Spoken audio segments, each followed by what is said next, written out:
Pada video sebelumnya, kita telah membahas tentang cara kerja blockchain. Salah satu teknologi yang memanfaatkan konsep blockchain adalah smart contract. Pencetus smart contract adalah seorang pakar kriptografi, ilmuwan komputer, dan juga sarjana hukum Nick Szabo. Nick menggagas konsep ini pada tahun 1994.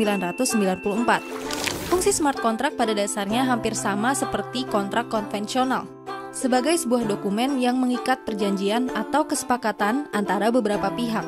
Yang membedakan smart contract dengan kontrak biasa adalah bentuknya. Smart contract berbentuk sebuah kode yang tersimpan di blockchain. Tapi smart contract tidak selalu bicara tentang kode pemrograman. Karena pada intinya smart contract adalah tentang kita, manusia, dan rasa percaya terhadap orang lain. Tapi apa kaitannya kode di blockchain dengan rasa percaya? Untuk menjawab itu, mari kita mendalami soal mengapa Nick Szabo menggagas konsep smart contract ini. Mengapa Nick berpikir bahwa kita membutuhkan smart contract?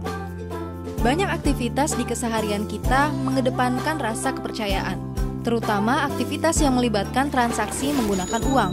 Misalnya, untuk memesan sebuah barang secara online, kita harus percaya bahwa penjual tidak akan menghilang setelah kita mengirimkan uang. Sebagai penjual, kita juga harus percaya jika orang yang memesan barang secara pre-order dari kita betul-betul akan membeli saat barangnya jadi. Satu kejadian hit and run bisa menghilangkan kepercayaan penjual pada pembeli, dan juga sebaliknya. Smart contract menjadi sistem alternatif yang dirancang untuk mengatasi masalah kepercayaan ini. Lalu, bagaimana cara kerjanya? Seperti pada transaksi properti, dokumen bermaterai menjadi simbol kepercayaan pihak-pihak yang terlibat. Namun terkadang dokumen legal itu pun tak dapat menjamin bahwa tidak akan terjadi kecurangan atau kesalahan selama proses transaksi berlangsung. Smart contract berusaha memastikan agar hal itu tidak terjadi. Karena itu, kontrak atau dalam kasus ini, kode yang telah dibuat, sifatnya permanen dan tidak dapat diubah. Sehingga, tak ada orang yang bisa melanggar kontraknya.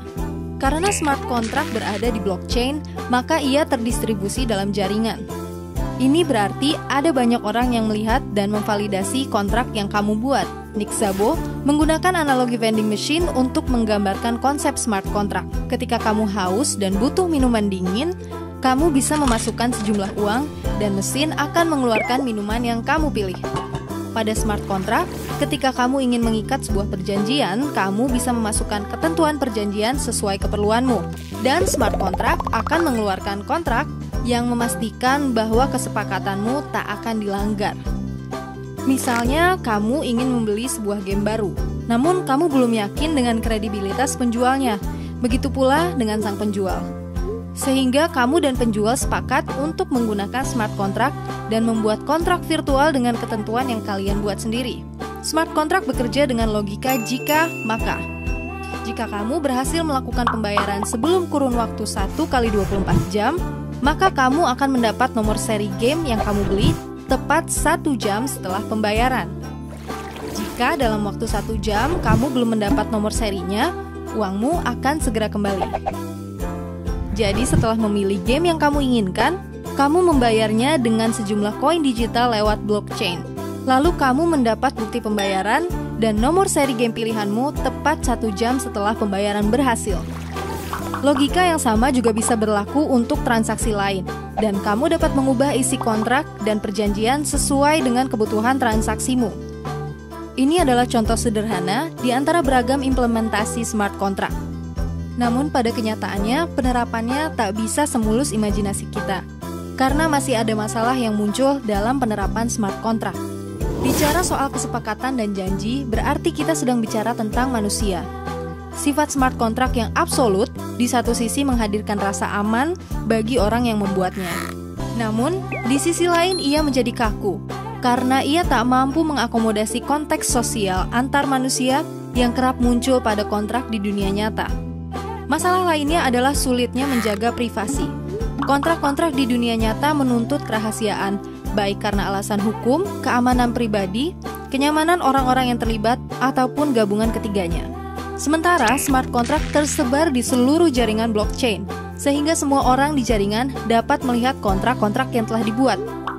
Meski berbentuk kode dan bisa disembunyikan agar tidak terlihat terlalu eksplisit, Smart contract tak dapat sepenuhnya merahasiakan kontrak-kontrak yang ada. Selain dari sisi sosial, smart contract juga menemui kendala teknis selama penerapannya. Di antara lebih dari 1.500 jenis koin digital, hanya Ethereum yang bisa memfasilitasi smart contract seperti konsep di atas. Public blockchain platform lain seperti NXT telah memiliki beberapa format kontrak virtual. Namun, kamu tak dapat membuat kontrak sendiri dan melakukan kustomisasi pada format yang ada. Bitcoin juga memiliki keterbatasan bahasa pemrograman untuk pengaplikasian smart contract. Ethereum menjadi pilihan paling optimal untuk penerapan smart contract karena ia memiliki kemampuan untuk mengeksekusi kode apapun.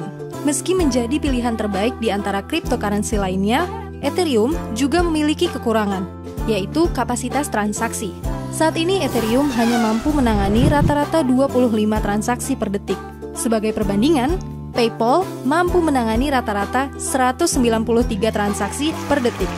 Ini bisa menjadi hambatan bagi Ethereum seiring meluasnya penggunaan smart contract.